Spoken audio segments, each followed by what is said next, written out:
watermelon. Oh, I'm glad I got that one in before the recording started. All right. So we have a decent mix of hands today, I think, from the relatively easier to the to a couple of hands that had world-class players get it wrong. So should be interesting. And we're going to start with a couple of hands that we didn't get to last week. So here is one of those. I guess an auction would be in order.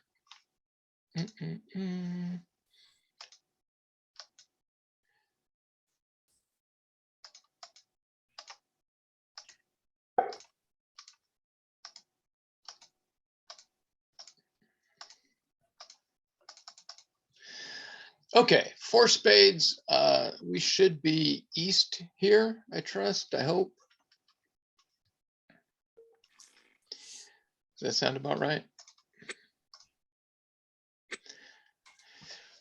Okay. East to play what is going on, and I will give you a hint. The correct card is not the 6. The correct card is never the 6. Because usually if you're signaling, you want to signal with the most emphatic card you can afford. So we can win with the ace, or we can play the 8 or the 3. But before, and I can't remember if I saw this in a bridge book or a chess book, or I think maybe it was might have been a poker book even. But sometimes when you're faced with the decision, you ask yourself, what should I do? And that seems like an obvious question to ask yourself. But before you ask yourself, what should I do? The best first question is, what's going on here? Okay, so at the table, we have it being pointed out by Mary that as east, we are not getting in again. Maybe it, that sounds pretty likely. How, if at all, does that affect what we want to do? And what's the 9 of hearts?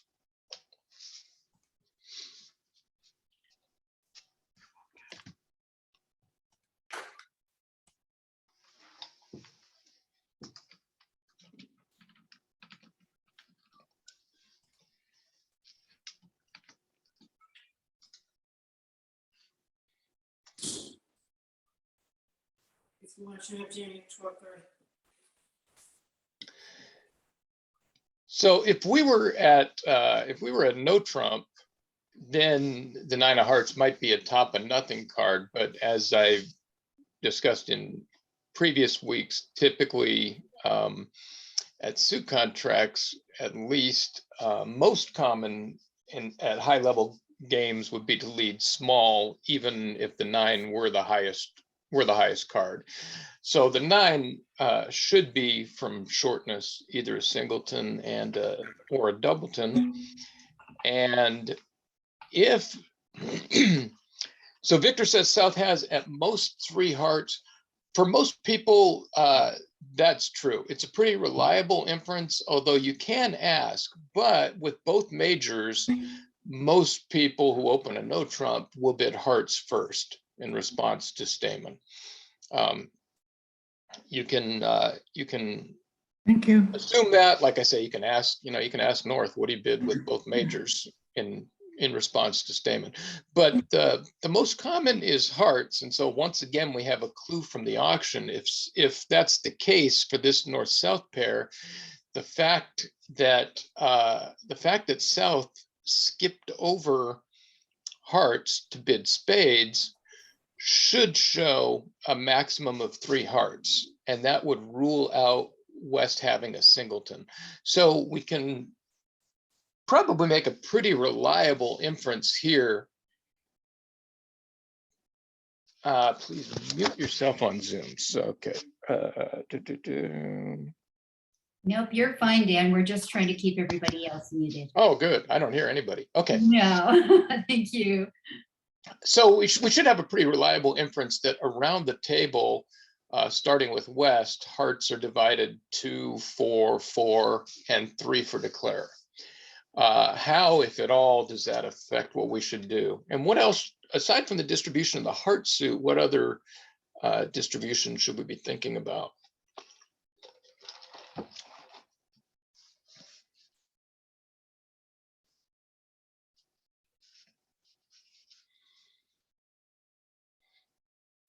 Most of the time, 3 things we're counting: distribution of suits, distribution of points, and available tricks.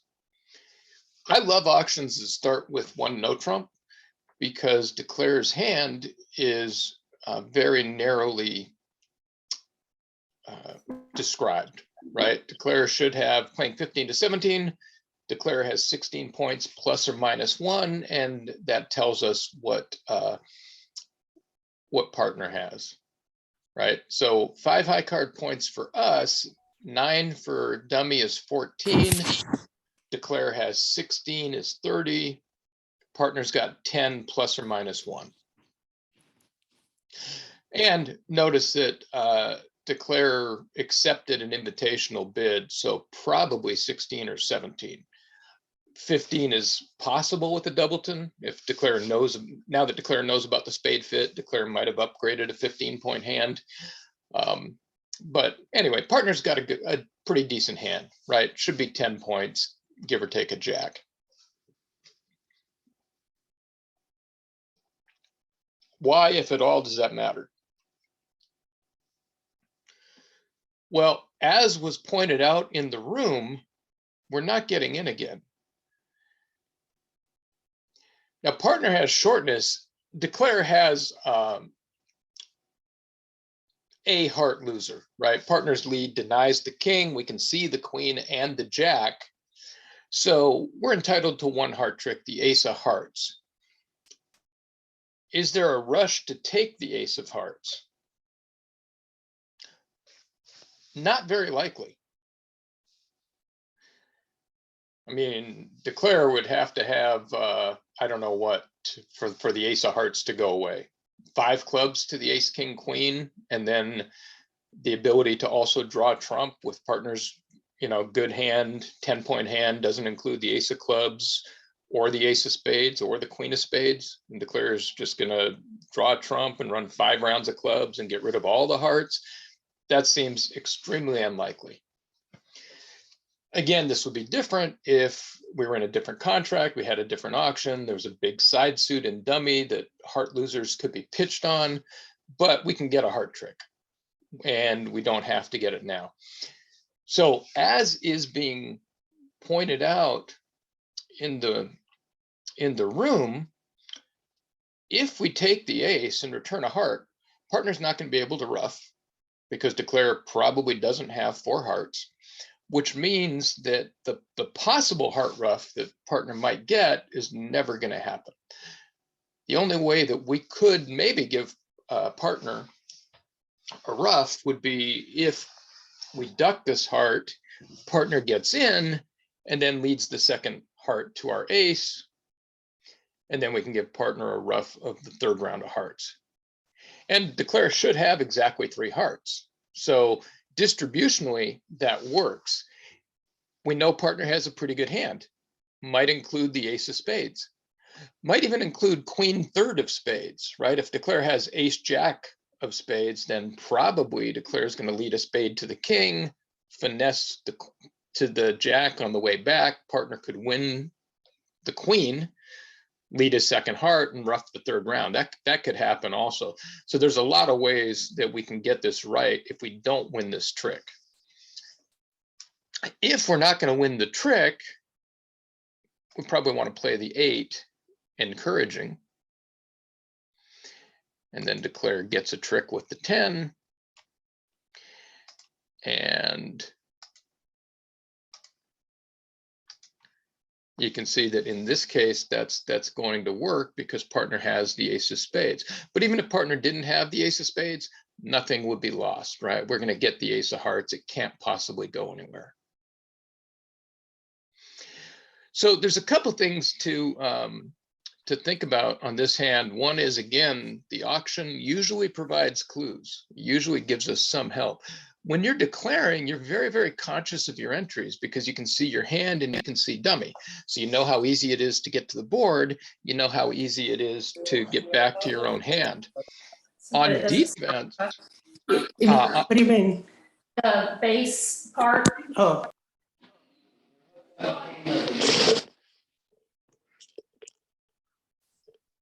Hey, Dan, could you unmute, please?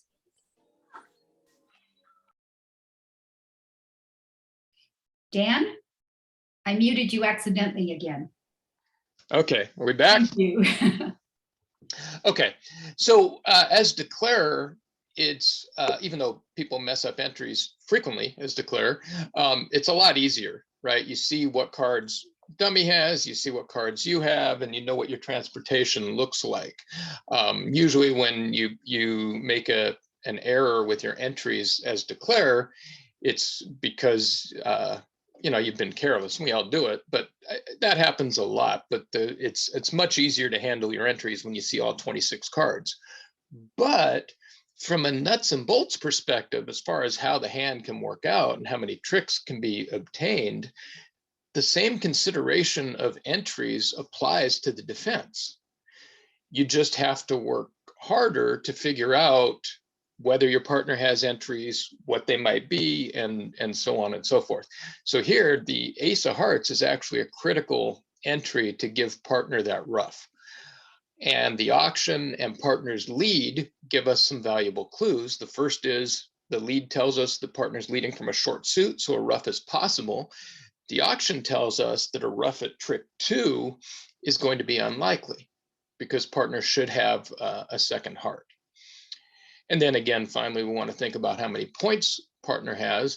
And in this case, thinking about the points tells us that there's a very good chance that partner is going to be able to get in. But it is, again, it's a no cost play, right? The ace of hearts isn't going anywhere. So if we hope for partner to have a trump entry, even if we're wrong, we're still going to get that ace of hearts later. Okay, good hand. And I think the idea of, if you're not doing it, especially at no term contracts, just mentally assign your partner a point range. And then as cards get played, you can sort of reevaluate. And that's extremely helpful most of the time. Okay, once again, we're going to look at East. So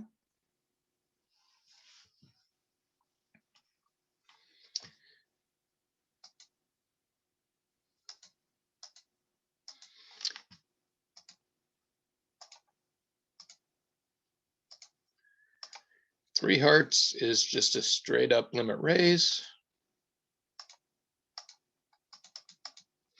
So here we have a much less revealing auction.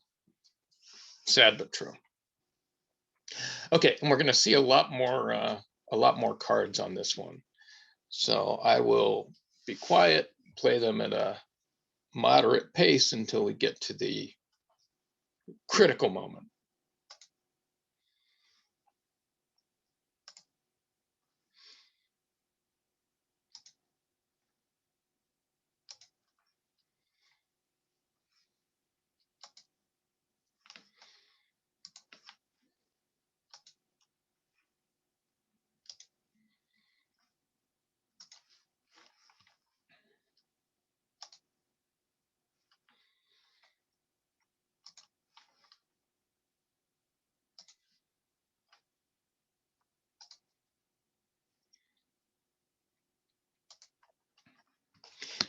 Actually, there's one thing I'll throw in here because I don't think it's come up before. When you lead the top of a sequence, in this case, the opening lead was the Queen of Diamonds. If the opening leader or the person who led the top of that sequence gets back in, the standard convention is to continue with the bottom card of that sequence. So in this case, the queen from Queen Jack, and then the 10. And that just helps us out in a couple of ways. So for example, it would have told us that Declare still had the 9 if we didn't, because the 9 would have been the bottom of West's sequence, right? Or if West had continued with the Jack, we would know that Declare still had the 10.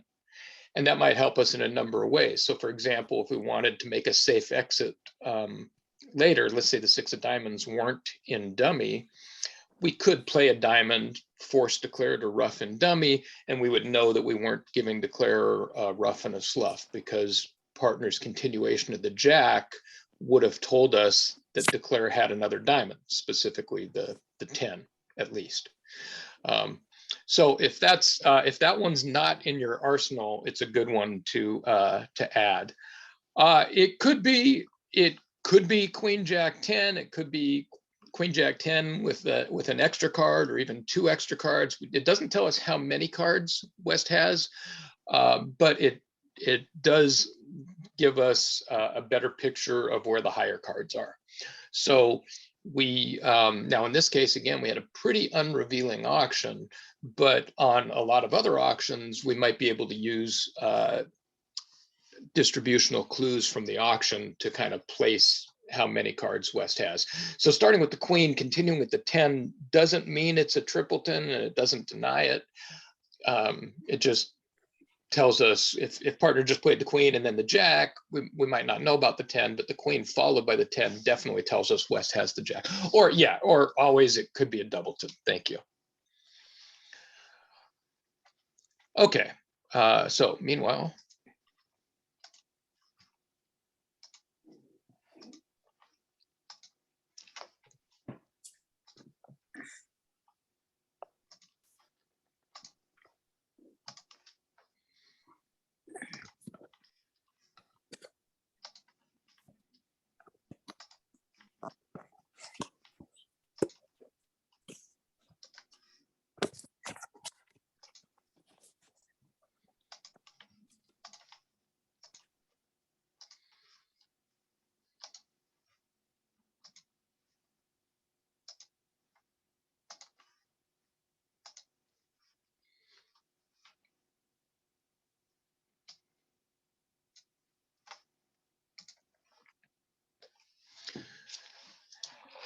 okay. So we can win this trick or duck this trick. Do we know which we should do and or why it might matter?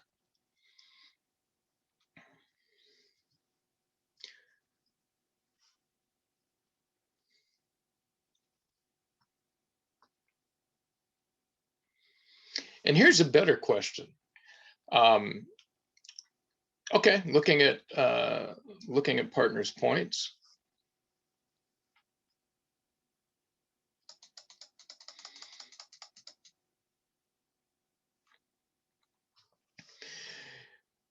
Yeah, partner can definitely have 8 points on this auction. So let me ask the question another way. Yeah, South has already taken 1 pitch on the club. So if it were correct in a situation like this to take the ace or the king, why would it be correct? Well, it would be correct because we might be worried that it would be dangerous to duck. So rather than asking what we should do at this point, a better question, kind of consistent with the what's going on, is would it be dangerous to duck this trick? Okay, so South pitched a spade. That is correct. And South pitched a spade on a winner in what suit?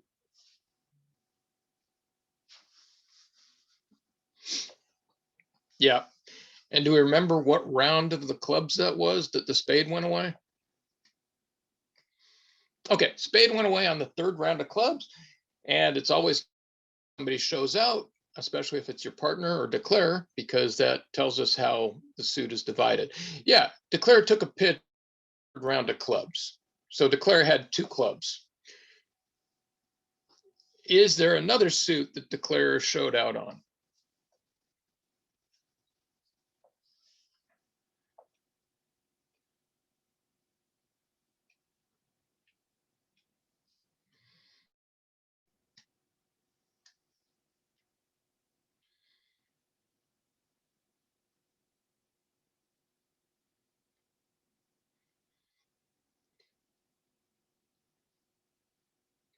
So the opening lead was the queen of diamonds, which declare won. Declare won the second round of diamonds, and declare ruffed the 3rd diamond. Yep. 2-2 in the minors. And how many hearts did we and partner have? Well, we each had 2. Dummy had 4. So declare had 5 hearts, and now we're all caught up to Ken. Declare had 5 hearts, 2-2 in the minors, and that tells us that declare started with 4 spades. And what happens in real life is that people see that a spade got pitched, and so they start getting panicked that their ace and king of spades are going to go away. But that one pitch is the only pitch that declare is getting, right? All the other side suits are gone. And all the clues are there to tell us that declare started with 4 spades. And so even after the pitch, declare still has 3 spades left, which means even if we duck this trick and lose it to queen empty in declare's hand, we're still going to get our ace king of spades. Whereas if we grab the ace king of spades, we're going to set up the queen. So if declare has queen nothing, it doesn't matter. Yeah, now there's, excuse me, we actually don't even have to hope that partner has the queen, although, and let me say, if partner does have the queen, yeah, that would be queen 10 in declare. Yeah, so one hope is partner has the queen. Another hope is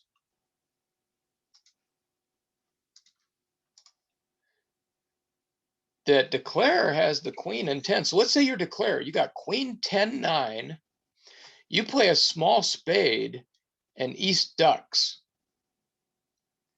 You're going to put in the 10 or the 9, as Ken says, right? Or if you're thinking about it, you should, because you want to hope that east has the jack, in which case the 10 or the 9 will force one of the high honors, and then the queen will be set up. If you grab the queen, if it goes small, small queen, you're playing east for the ace and the king, which is much less likely than just hoping that east has the jack. So if you duck this trick in this layout, declare is probably going to get it wrong and put in the 9 or the 10, losing to the jack. If you go up with the ace, then you're kind of taking, or the king, you're kind of taking declare off of the guess. Now, it's true that you could grab the ace and then switch to a low spade and give declare the guess the second time. But if you do that, notice that, so let's say, just looking at the spades, small, we take a high card, declare and partner play small. Now we play a low spade. Even if declare gets it wrong at this point and puts in the 9 or the 10, losing to the jack, partner's going to give us a slough and a rough. Yep, exactly right, Mary. Partner would be end played at that point. So partner's doubleton honor, if it's going to win a trick, it has to happen on the first trick.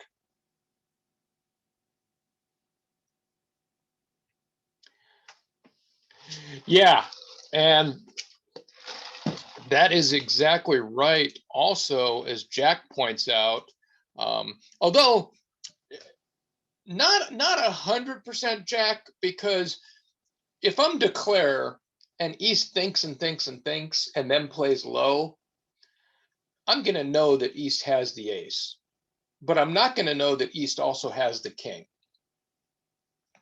But it has increased the chances that I'll get it right for sure. There's a lot of situations on defense where the best play is just ducking smoothly, and the second best play is taking your high card. And the worst thing you can do is like think for 30 seconds and then duck. So you're right. Hopefully you've done your counting earlier in the hand, so that when you play small at this point, you can do so as though it's a perfectly easy play. Sometimes if you think about it, you kind of give the show away, then you might as well take the trick. In this case, it wouldn't matter because South has, as we can figure out, enough spades to let us get our ace and king later. Okay, and and I claimed that one. See, I'm getting better at claiming. Let's see. Do I have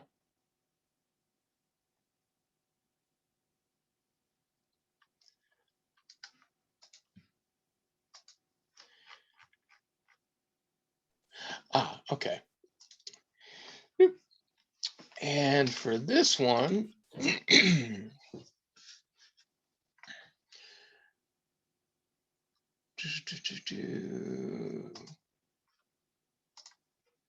okay, this one, I'm going to show you the whole hand from declarer's point of view. And then we're going to try to figure out what exactly happened. This is one where a world-class player got it wrong in a world championship, in fact. Let's see if we can diagnose, because it illustrates a really useful point, which is good. Okay, so this is us. Pretty nice hand, actually.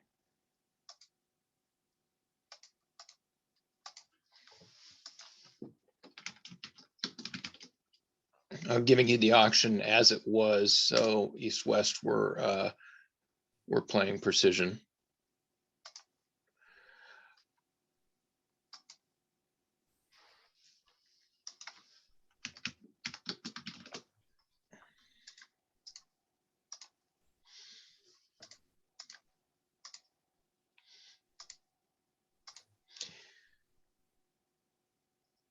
I don't know why South waited to come in, but I guess South wanted to figure out what exactly East and West had going on.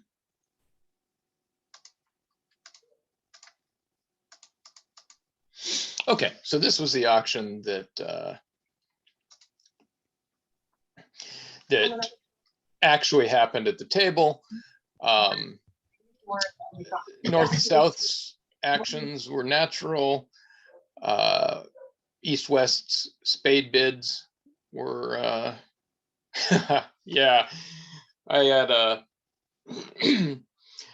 had a friend who bid like that against a strong club. I played with him the first time, and we were playing at I think a sectional.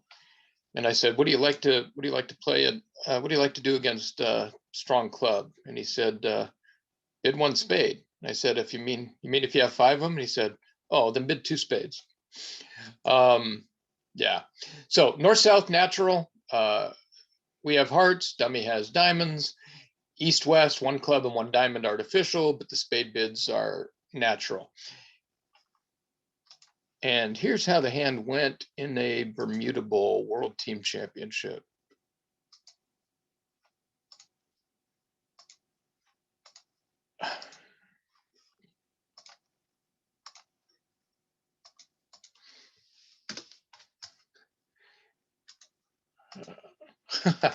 Can't get these things to quit popping up here. Maybe I shouldn't have alerted.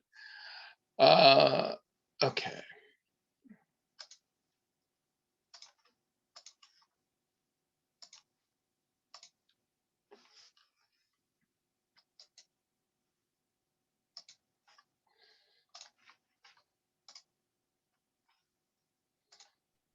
If you click on the alert, Dan, it'll disappear. If I click on the alert, Yeah. what part? Where it says pass 17 plus high card points, just click on that. Oh, so easy. Okay. All right. Where are we? West won the Queen of Clubs.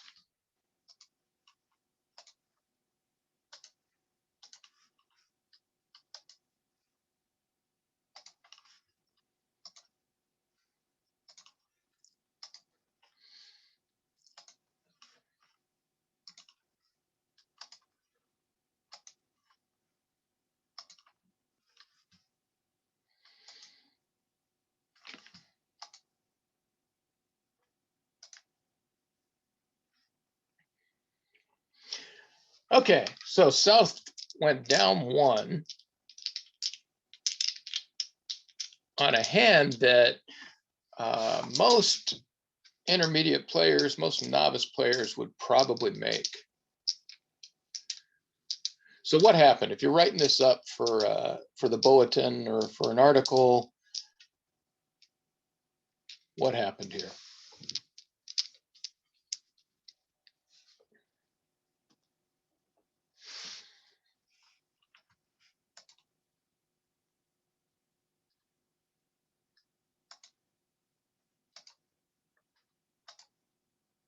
Sorry, that's coming right back.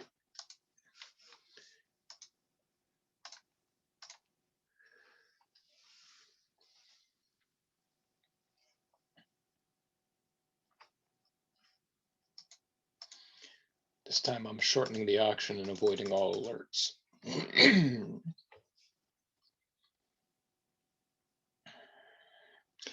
Okay, so let's go through. Stop me when something interesting happens.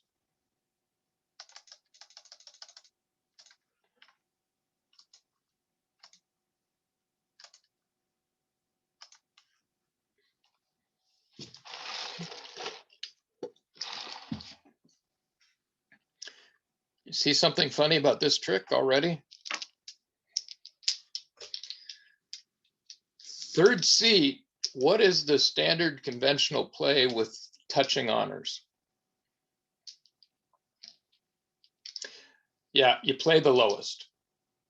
So the standard defensive play here, or the defensive card at trick 1 with the ace, king, queen of spades would definitely be the queen of spades.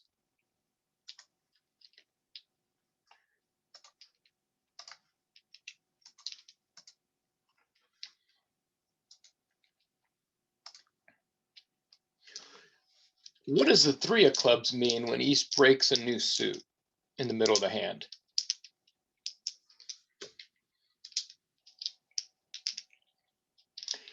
Yeah, 3 of clubs means return this suit. I'm not trying to put you in to lead a diamond to give me a rough or something like that. If East wanted a different suit returned, East should play a high club. So East is saying, if you win this trick, or if you get in sometime soon, from my perspective, it looks best if you play a club back.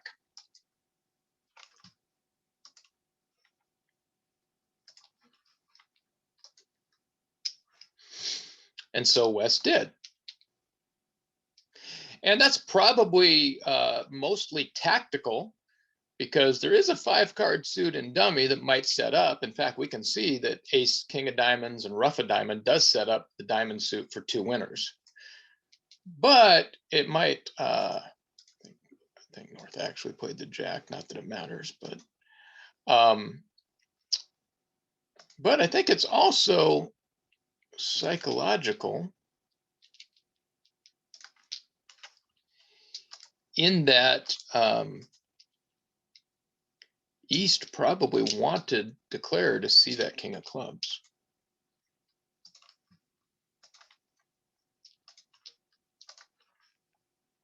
So the auction told Declare, well, let me start off. East-West have 21 points because North-South had 19 points. And the auction told Declare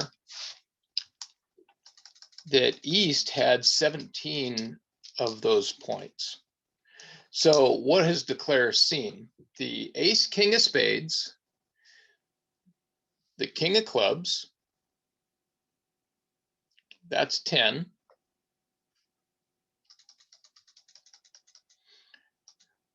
West should have at most, yeah, in fact, to get up to 17,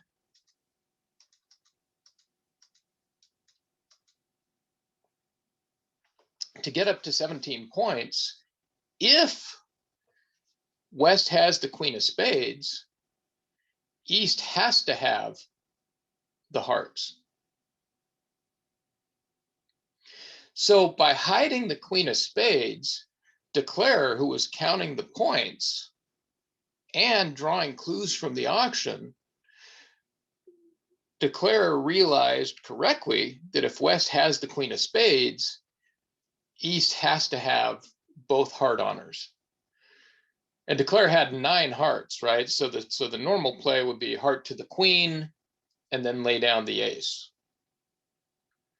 But East false carded a trick 1 with the king of spades, and Declare bought into it and placed the other points accordingly.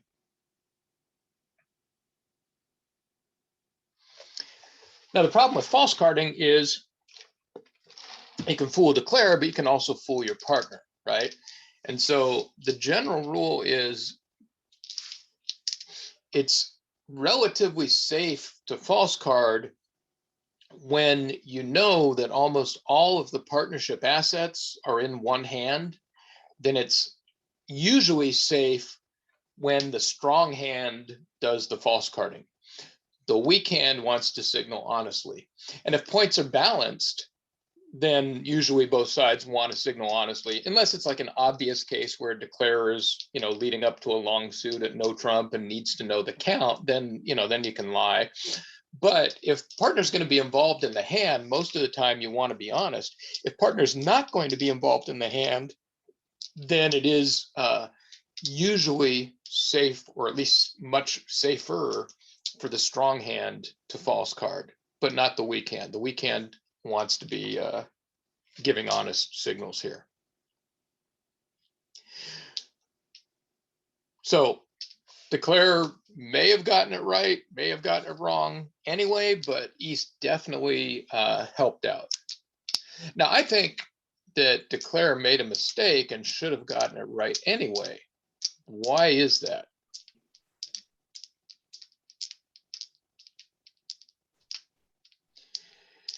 Yeah, doesn't have the queen of spades, then East has to have the king of hearts. But East also has to have the jack of hearts, right?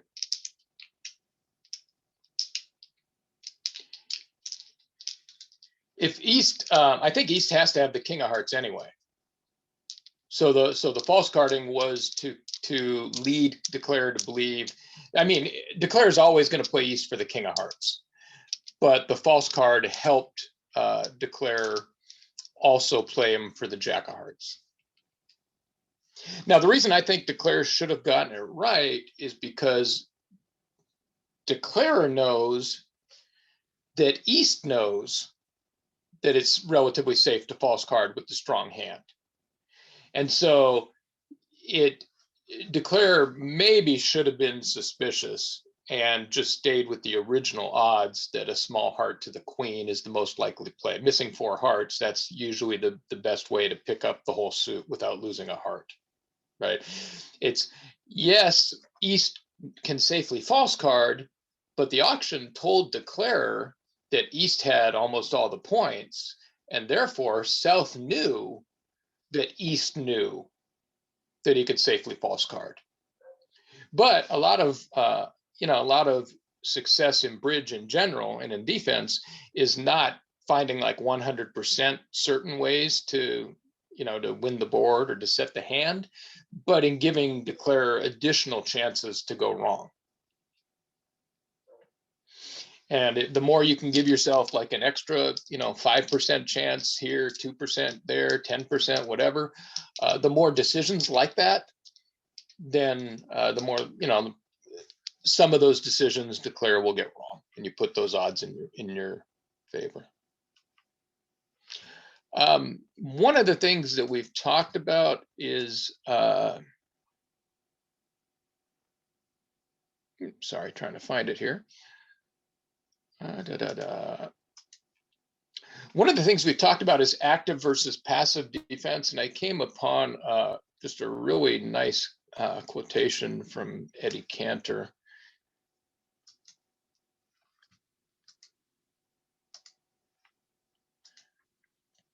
Oops, that's a repeat. Let's see, can I get the other one? No. Okay, the other one, the continuation of that, I'm going to have to type in. The chat wouldn't. And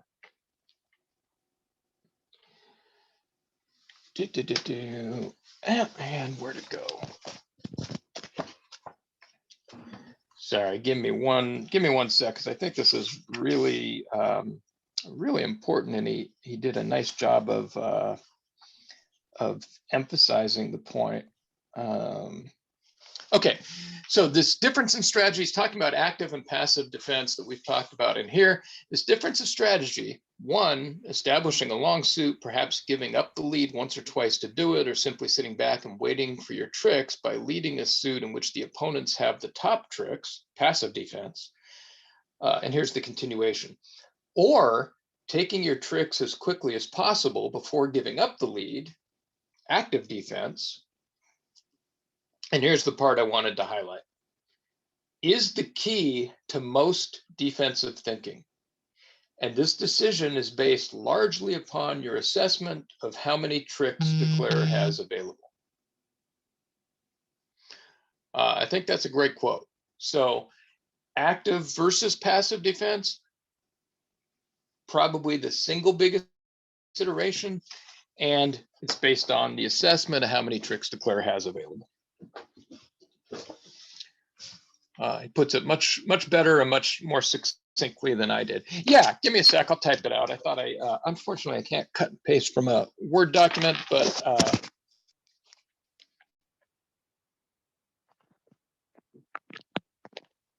sorry, hands fell out.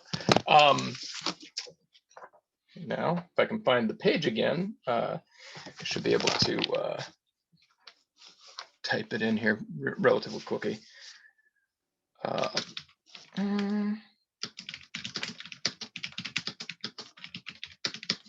Is that journalism background?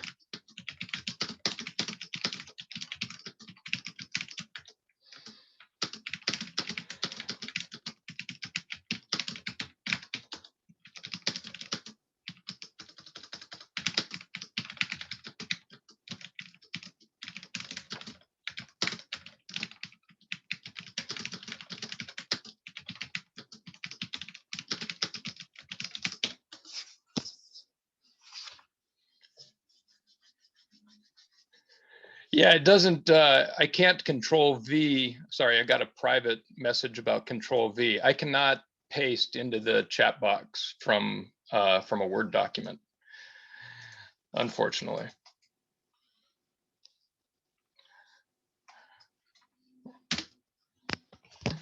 I don't know, I blame my Windows update. I know I should be able to. Anyway, that's just a great quotation. Now, it's easy. Well, thank you. It's been a while, but I used to have to write about 8,000 words a week.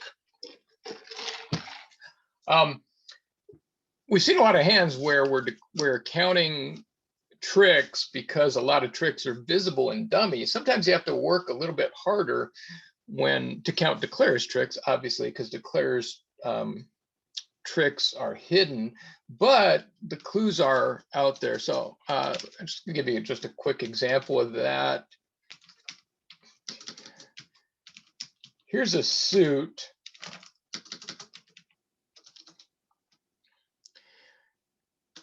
Here's a suit at no trump. We have queen, empty fifth. North has 3 small. So we lead the 6. North plays small, partner plays the 10, Declare plays the ace. That's trick 1. We are West. most of the time what happens is we say, okay, well, we knocked out the ace. That's good. Maybe we can set the suit up, et cetera, et cetera. It seemed, maybe we're off to a good start. But a lot of times I think people don't really pick into the details of just how revealing even trick one is when so many cards are missing, right? So the honors that are missing are the king and the jack. Can we tell where one or both of those cards are? Well, who's got the jack? Partner has the jack because the king is missing, right? And who has the king? Partner would have played the king if partner had the king. And having the ace jack and not the king, Declare would have won the jack if Declare had the jack. So what I think people do is they kind of go on autopilot and they kind of get a general picture of the spade suit. Okay, we're off to kind of a productive start. Partner had an honor. We knocked out the ace. We still have 4 spades with the high honor, even though the king's still out there, et cetera, et cetera. But if we really think about everything we can work out about this suit, right? Partner played the 10, has the jack, Declare has the king. Then we can also think not in terms of the spade suit, but in terms of the whole hand. This is a suit that's giving Declare 2 tricks. And that might affect the way we play the rest of the hand. And by the time we have to make a decision about it, if we start thinking about it at trick 7, we might not, okay, what did partner play? You probably remember Declare played the ace or the king, one of the high honors, but, did partner play the 9 or the 10? It's easy to lose track of that stuff if you're not paying attention and you have to recreate it later. But when you're counting Declare's tricks, which again, remember Eddie Cantor, probably the thing that's going to guide us to defend actively or passively. Are we going to break a new suit? Are we going to continue to try to set something up? It's really, really useful to know at trick 1, okay, Declare has 2 tricks available in spades. That doesn't necessarily tell us how to defend, right? That's going to depend on the other suits and the context of the whole hand, but it's a really, really useful thing to file away. Okay, we're going to look at just a couple more here, but we got, I think, a couple of good hands. This is another one that a really, really good player got wrong. One of the best players.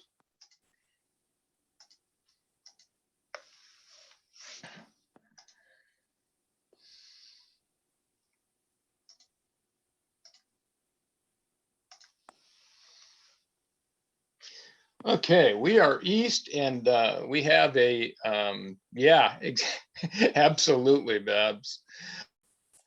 We have kind of a funny auction and first trick, but again, these were world-class players in a top tournament, so such is life. What do we got? Got east dealing, so east passed, south bid a club, west made a preemptive jump over call.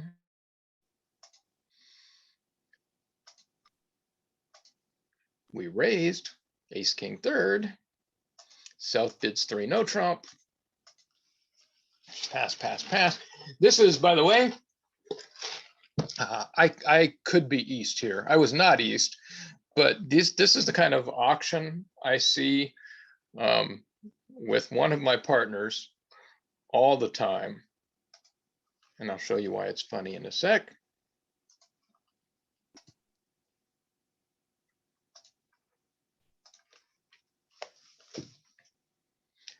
Nice 2 spade bid, huh?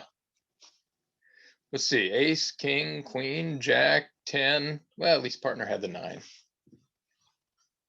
Also, nice stopper.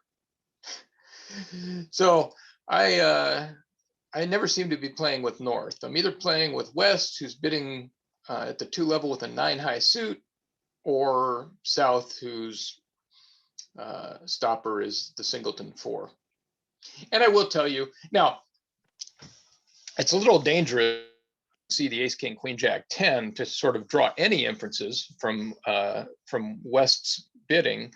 But I will say that an inference that East apparently drew, and reasonably, is that, well, if the suit's that bad, then at least West probably has 6 of them.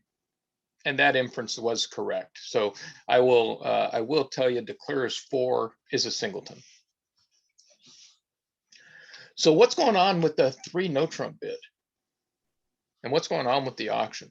Well, West is definitely trying, obviously West is an aggressive bidder, but also trying to take advantage of the vulnerability, jumping in there with a preempt white against red, right? And South, also looking at the vulnerability and the value of a vulnerable game, is hoping that either North has a spade stopper, or that the 3 no trump bid will talk West out of leading spades. Okay, and we have, so we got to note that South's bid is based on long clubs. So North has 8 points, right? An ugly 8 points, it's all queens and jacks, but North has 8 points. We had 10, that's 18. That leaves 22 points for the unseen hands. And even though West had nothing in spades, West has to have something somewhere. West doesn't have a total Yarborough. So West and South have 22 points. West has some of those points, which means that South's bidding is not based on high card strength. And the only thing that makes sense, as Victor points out, South has running clubs, a lot of clubs, and is hoping that partner's going to give a little help. If that's the case,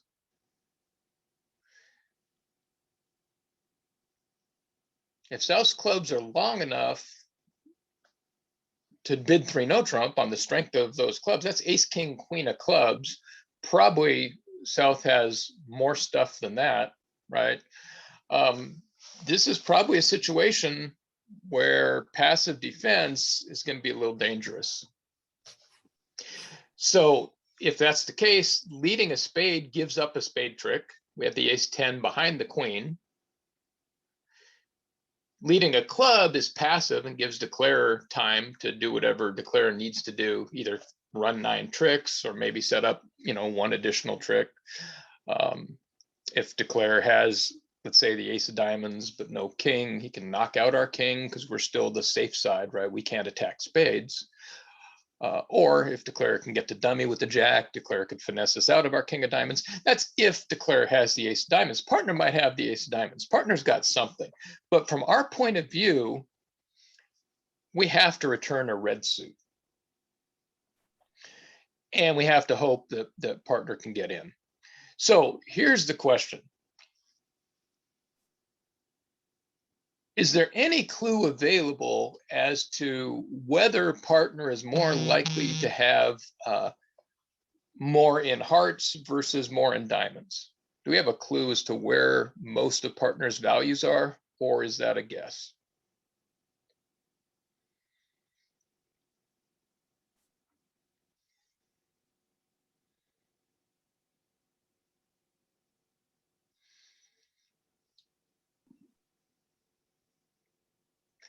Not a trick question, pretty much a guess. True that we're shorter in hearts, although dummy's shorter in diamonds. We can see 7 hearts, we can see 8 diamonds.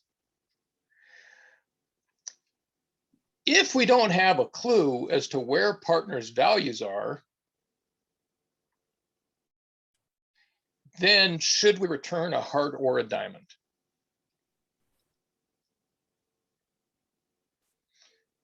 Got to vote for a heart.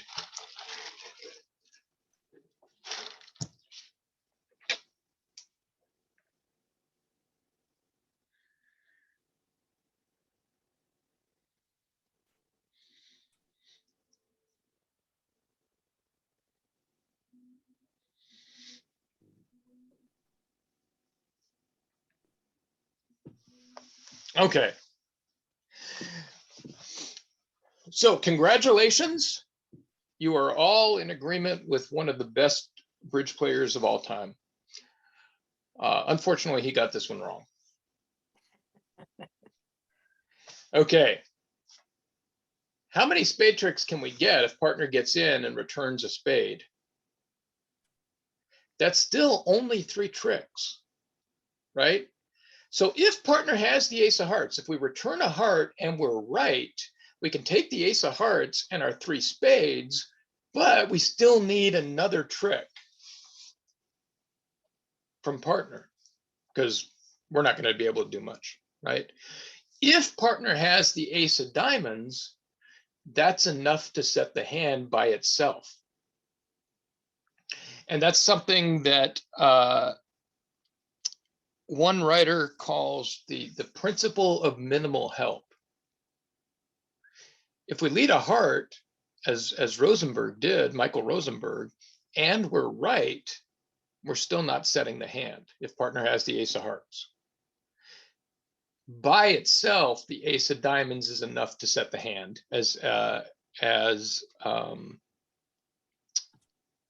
who said that? Somebody said if partner has the ace of diamonds, we can set the hand. Yeah, Mary is right. Now, we don't want, if partner has the ace of diamonds, partner should be able to work out not to return a diamond, because once we lead to the ace, the queen jack is going to set up in dummy, and partner may very well also work out that declare has long running clubs, right? But to help partner out, we should return the 8 of diamonds, which means don't return this suit, and probably means go back to your original suit. Yeah, yeah, it would be.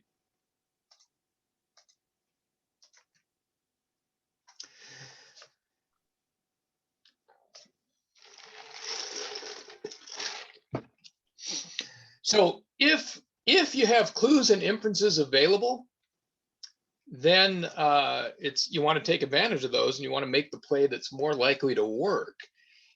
If 2 plays are equally likely and you need help from partner, you want to make the smallest wish, right? But Mary says the principle of wishful thinking, right? The less that you need from partner, the more likely it is that that play will be enough, right? Yeah, that's a good way of looking at it.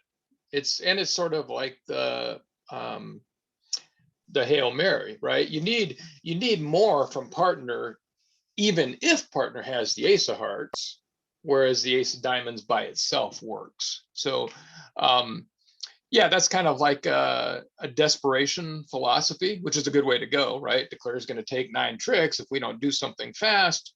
So we have to hope the partner has this, otherwise we're dead. Now, if partner has the ace of hearts, we might still set the hand, but we would also need partner to have at least the queen of hearts or the ace of diamonds to go with it. Whereas in diamonds, the ace is enough.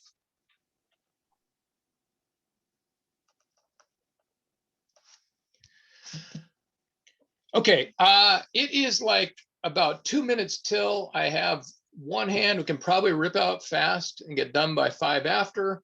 If people are going to take off, then I can save it for 2 weeks from today. Is there any strong feelings?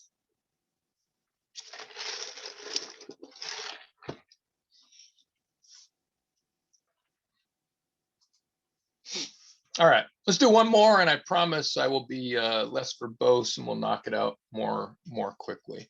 So this time we're going to look at West.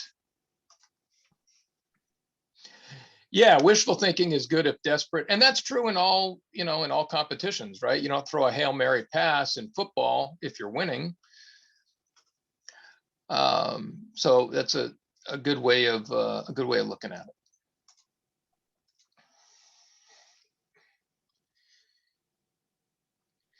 Okay, here's the hand with a nice easy lead.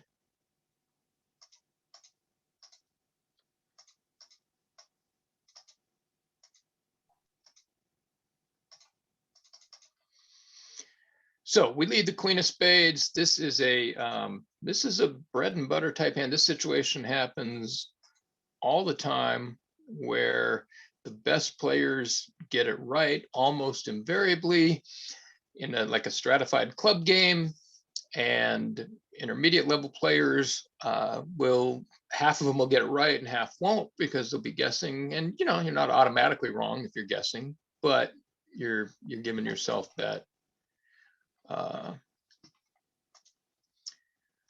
the chance to be wrong. So Declare wins the king of spades, finesses to the king of clubs, and it's pretty much already decision time. There's two possible lines of defense here, or two reasonable lines of defense. Either could be right on a given layout. So we can either switch to a diamond, hope the partner has maybe the king fourth or the king 10 third, and wins that trick, fires it back, and we get 4 diamond tricks to go with our king of clubs. Or we've already knocked out the king of spades. We can just keep playing spades from the top, knock out the ace, and hope that we get back in with the ace of diamonds. And if Declare hasn't taken 9 tricks, then we have a few spades to cash. So the tricks to set the hand that we can reasonably hope for are either the king of clubs and 4 diamonds if we play a diamond now, or set up 3 spade tricks and hope to take the king of clubs, the ace of diamonds, and 3 spades. Leading the small diamond would be active defense, taking a risk that we're leading around to Declare's king of diamonds, but we're trying to get our tricks now. Or the passive defense, set up the spades, sit back and wait, and hope you get in before trick 10.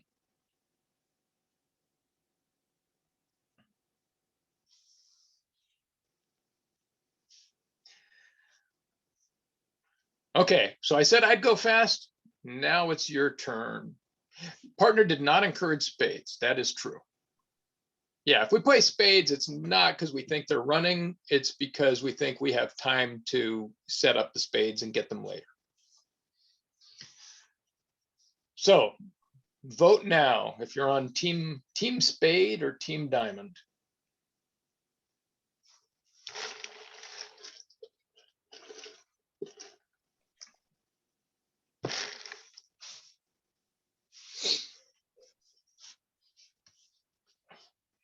Okay, we got votes for spades. Spade is too obvious.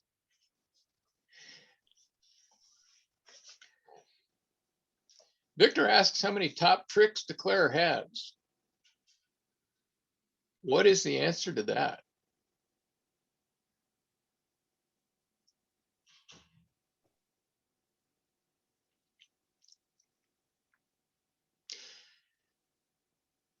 Declare has, it looks like, well, definitely no diamonds, right?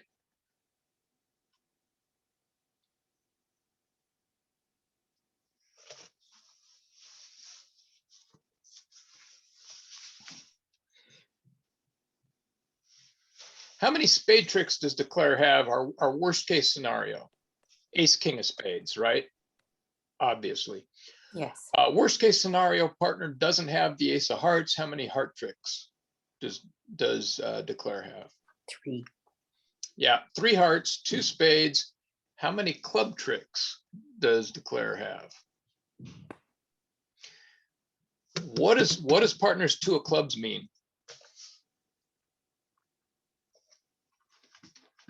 It's got 3. Usually, right? Certainly in this case, I would hope, when Declare breaks a new suit, our first signal is a count card. The 2 of clubs is an odd number of clubs. And on this auction, this setup, looking at our hand, looking at dummy, got to be 3 clubs. If partner has 3 clubs, or had 3 clubs to start, we had 2, 6 clubs. 4 in dummy, that gives Declare 4 clubs. And we won a club, right? So South has 4 clubs, but only 3 club tricks. The auction told us that Declare has at most 3 hearts. So Here, Declare tricks. has, worst case scenario, Declare has 3 6, club 7, 8. tricks, 3 hearts, 2 spades is 8. Declare can't get 9 tricks as long as we have the ace of diamonds. And that means we can play a second spade, sit back and follow suit until Declare plays spades or diamonds, and we'll get 5 tricks. If Partner's card told us that Declare had 5 clubs and therefore 4 club tricks, or if the auction told us that Declare had 4 hearts, it might be that Declare has 9 tricks ready to roll, and out of desperation, we'd have to play a small diamond and hope to find partner with the king. But on this hand, we can reliably conclude that North-South only have 8 tricks available at most. And so I'm going to make one really important distinction here. I've talked a lot about counting tricks, but it's really, really important to distinguish between eventual tricks and immediate tricks. If Declare doesn't have 9 immediate tricks, then it's fine, as in this case, to set up our 5 eventual tricks. But if Declare has 9 immediate tricks, then we need our 5 tricks to be immediate tricks. And we have to hope for the situation that would allow that to happen. Okay, thanks everybody. Good contributions. Thanks to those who voted. You're asking the right questions. And I'm telling you, a lot of defense is just not taking stuff for granted and just thinking about it. So a lot of inferences available if you're paying attention and if your partner's helping you. We'll see you in 2 weeks. Thank you very much, Dan. That was great. I'll be in the room for a couple minutes if if people have any questions about anything. Perfect. So if anybody has any questions, they can unmute their mics and ask Dan. Yeah, absolutely, Maggie. The signaling agreements and especially count signals. They're really the most underused. People usually signal attitude and are usually over signal suit preference, but count signals really, really seem to get neglected. I think when I was, kind of becoming an intermediate player, I had a really hard time seeing the usefulness of count signals. But the more you incorporate them and use them, hopefully with a partner who does the same reliably, what will happen gradually is you just see more and more situations in which it's a helpful card. I honestly remember the first time a count signal was helpful. I was actually taking lessons from a really strong player at our club, and I gave count signals when Declare broke new suits because that's what I was taught to do, and she made good use of the information I gave her, but I never really saw the value. And then there was one hand where I wasn't really sure what to do on defense, and because of my partner's count signal, I realized that leading a suit that dummy was void in was actually safe because dummy had to have a card remaining in that suit. And so I wasn't giving up a slough and a rough. I was just letting Declare pitch a loser that he could always do.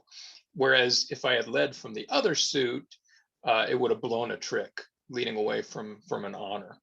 And that was it wasn't a count signal.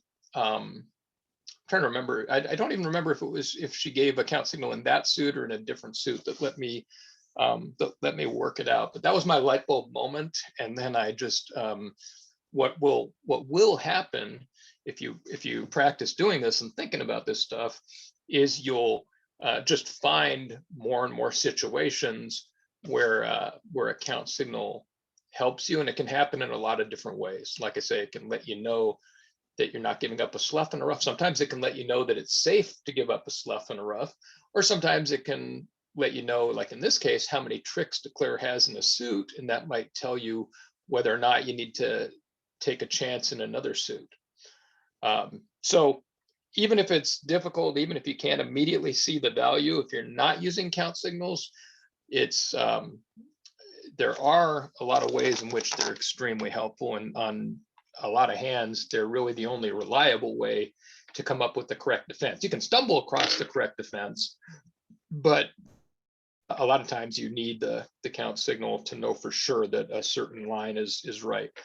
So here, somebody who's not counting might play a spade and set the hand, but if you are counting, then you know for sure that the spade is correct. We have a question here about using Smith Echo. Yeah, it's, there's a lot of, there's Smith Echo, and to a lesser extent, Foster Echo. So if you are defensive conventions that are used frequently, so I don't use either of those. I think Smith Echo is helpful on a lot of hands, but like, for example, in this case, the what you need to know at trick 2 is how many clubs Declare has. So you can show hands where it's helpful to have, and you can show hands where it's, it would be more helpful if you weren't using it. Now, Foster Echo, for anybody, I don't know if people still play that. I haven't heard that much lately, and maybe it did sort of fade out of use. It was pretty popular when I was playing a lot in the 90s, which is when you can't, yeah, I think, Todd, that Foster Echo may have gone the way of the platypus, and I certainly hope so, but people played it a lot back in the day, which was when you can't beat Dummy's card at no trump, you played your second highest card. And so if if you let a spade and Declare won the ace, and partner played the 7 of spades, partner could have like King 7 4th, or 8-7 doubleton, or 8-7 4th. I mean, it was just I don't know, but some people loved it. Smith Echo, I think, is certainly more useful than Foster Echo ever was. But again, there are a lot of hands where the count signal in that second suit is the key as well. So if you're using it and you like it, and it seems to be giving you results that you're happy with, that's all good. It's sort of like adding a bidding convention. You have to think about how useful your the convention is, but you also have to think about how useful the natural meaning of the bid that you're giving up is as well. There's always it's always a cost benefit and an integrated system when you adopt either bidding conventions or play conventions, where if you accept the meaning of this card, like I'm going to tell you something about the original suit, then you give up the what that card would mean in the other situation. So you kind of have to work out what you think is the most useful. Or if you think it's close and you have a partner who feels strongly about it, you can always go along with that. There's a guy who used to play at my at the club that I owned before I owned it, or actually after I owned it, a guy named Alan Bell, who at one point was one of the handful of leading master point holders. He had, I don't know, 20,000+ master points, almost 30 years ago. And for some reason, he liked playing with me. But he played Flannery, which I hated and wouldn't play with anybody else. But when you have 400 master points and the guy with 24,000 wants to play with you, and he wants to play Flannery, well, I played Flannery with him. So if you have a partner you like who either loves or hates Smith Echo, I'd probably go along with it, because I don't care enough about it either way, I guess. But if I had a partner who didn't care, I wouldn't do it. Say that again. Yeah, there are. I do know people who are exceedingly proactively ethical. People who are not just sort of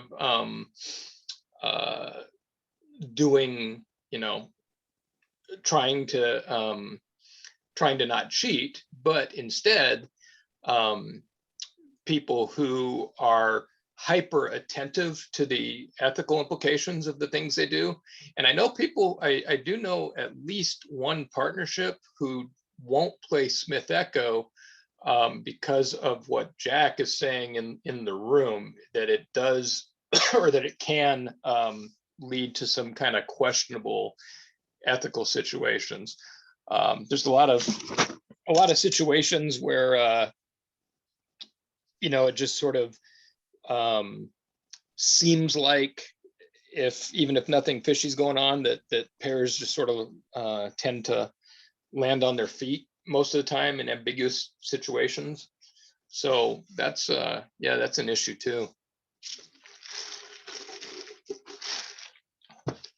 Come on, my mom, not to use the F word. Wait, which F word? Are we still on Foster or? Flannery. Wait, don't answer that. Oh, Flannery. Yeah. Or as one of my former partners used to say, Flannery will get you nowhere. The G word. Gerber.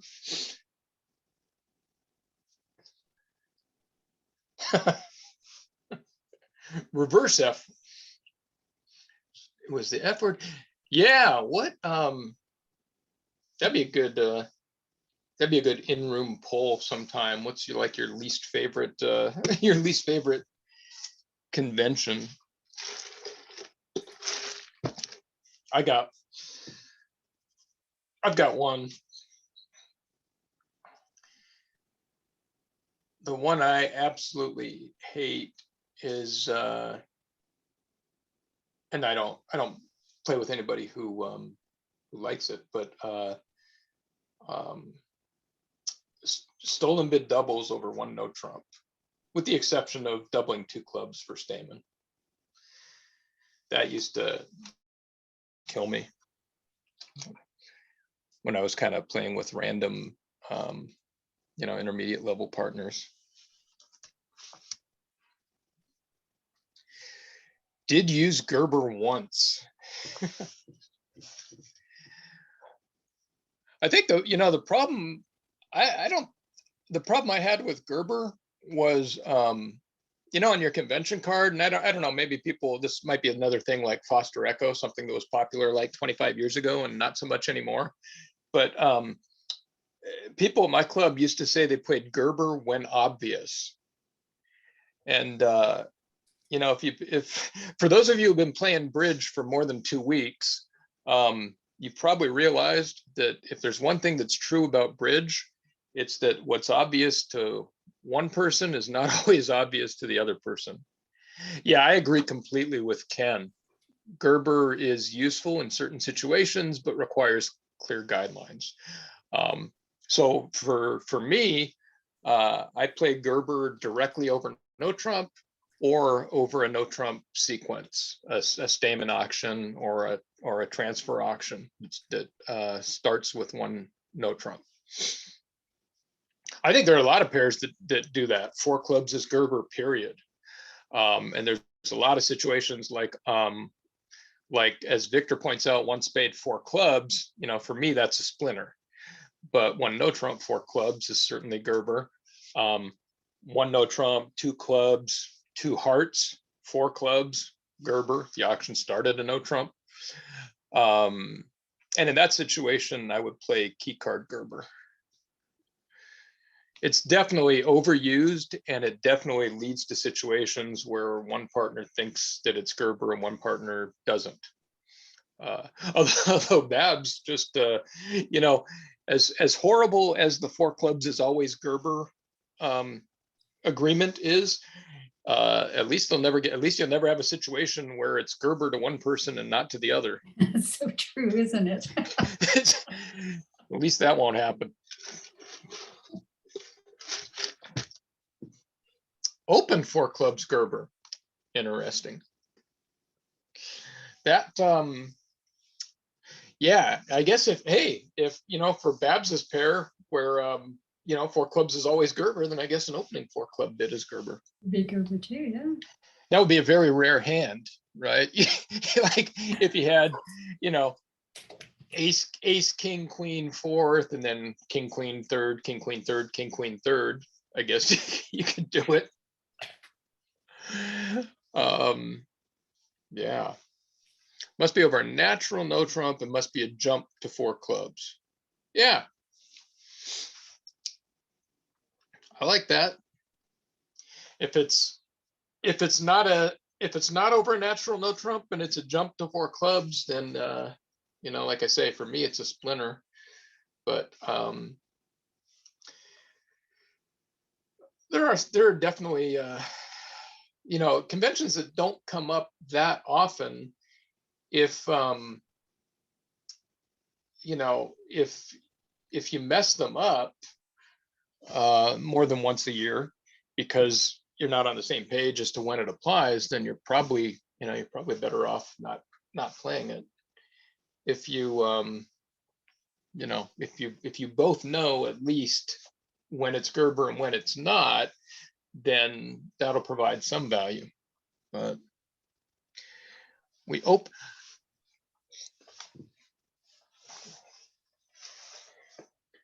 I have a partner who we played this system that he devised. I used to call it the I hate clubs system. Opening bids of spades, hearts, and diamonds promise 5. Clubs only promise 1 because you might be 4, 4, 4, 1. 4 clubs is almost always Gerber. But again, at least we and I really, really like playing with this guy, and he's a good player. But he created a bidding system that kind of reinvents the wheel somewhat and not using a round model. But so clubs almost never means clubs. If you open one of a suit, 2 clubs shows a strong hand. A 1 club opener only promises a singleton. 4 clubs is almost always Gerber, and he doesn't play Michaels. So over 1 spade, 1 heart, and 1 diamond, it's the old-fashioned direct Q bids show strong hands. So 1 spade, 2 spades, strong hand. 1 heart, 2 hearts, strong hand. 1 diamond, 2 diamonds, strong hand. But if the opponents open 1 club, then 2 clubs is natural. And so I had to sit down with him. I've agreed to play a system. We have fun. It's a fun system, a little crazy, but I said, let me get this straight. We have all these situations, right? 4 clubs, Gerber, 1 of anything, 2 clubs shows a strong hand. We've got all these contrived situations where if you have clubs, you can't show them. Clubs is always an artificial bid, except when the opponents open a club. So you know that the opponents have clubs. And in that situation, the club bid shows clubs. In the one situation where we know that's one of the opponent's suits. But that's what it is. Interesting. And if you're playing, if you're playing most standard systems, by the way, people are always paranoid that the 1 club opener, won't have clubs, right? A 1 club opener in most standard systems, the most likely length is 4. The second most likely length is 5. And depending on what conventions you play, a 1 club opener showing 6 is about as common as showing 3. And that seems really counterintuitive because you have a 3-card suit much more often than a 6-card suit. But when you have 3 clubs, it's very, very likely that you're going to have another bid. So if you have a 5-card major, you're going to open a major. If you have 4 diamonds, you're going to open a diamond. If you're in your no trump range, you're going to open a no trump. Whereas when you have 6 clubs, you're almost always going to open club if you're, if you have opening values. So personally, I like to treat a club as though, until I have a reason to think otherwise, I'm assuming that hand has clubs. So I tend to avoid leading my club suit against no trump and so on. 4-4-3-2, I open a diamond. So a diamond for me, when I'm not playing with the guy I'm talking about, 1 diamond promises 4, except when I'm 4-4-3-2. Because that resolves itself pretty quickly. Partner opens a diamond, I bid a spade, partner bids a no trump. Oh, okay, partner isn't 4-4-3-2 because he didn't raise my spades, therefore must have 4 diamonds. Okay, I am off.